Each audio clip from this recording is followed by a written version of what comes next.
Para sa kaugalingon nga handom, kag para sa iya pamilya, himuon sini ang tanan.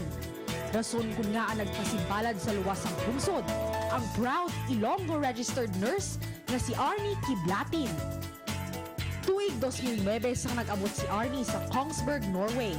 Natural na ang madamo nga adjustment sa pagpadulong sa lain nga lugar.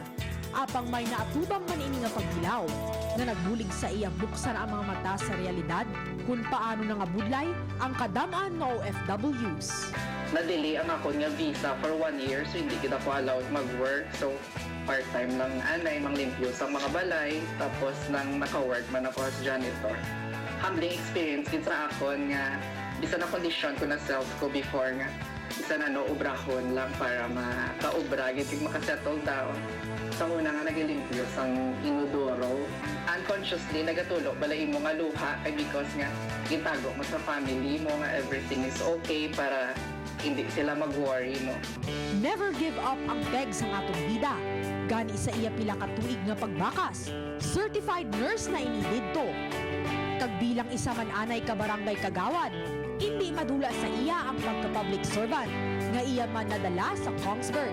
Pinaagi sa pagpatigayon sa mga aktibidad sa Filipino community didto, mapa-charity works man o kung sa simple nga pagdilipon. Isa man ini ka-vlogger nga enjoy sa pag-interview sa nagkalain-lain nga personalidad sa nanuay-tuway man nga lugar sa Europa. Sir Alan K. Should I say what's up? Wala ako naga-overwork as nurse, so naga-find ako gid sang time. Kaya mo na nga ako gid nga may passion gid ko into organizing and meeting new people. Hindi na manage gid ang time ko nga para i-pursue na ang akon nga passion.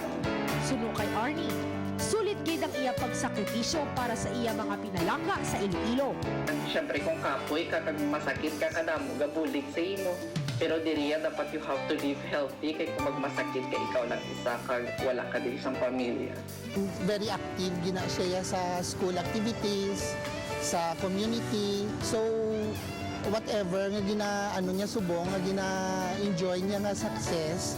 So do hindi siya namo na tingalahan nga na-reach niya iya nga goals. As a brother, very proud ito siya kay because he is happy of what he is doing. At the same time, sa career niya, nang mayo man ang iya nga obra. Nakabulig man ang iya pagka-sociable sa iya maayo nga relasyon sa mga tao ang ginaatubang sa pangadlaw-adlaw sini nga panlakaton. Kung mga negative mga tao, it's a chance for me to radiate my positivity. Versatile man kita nga mga Pinoy, so wala gid problem and adjusting with them. So ang discrimination dere very rare lang din kasi kanami gid diri grabe gid diri ang equality. Puno man sa ups and downs ang iya 5 na katuig na pagtingin sa Norway, apang nabugayan man ini sang matamis nga bunga.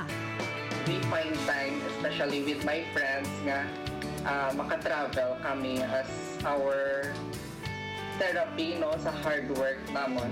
Very satisfied and at the same time very thankful yun kay we can buy what we want and we can provide in our family.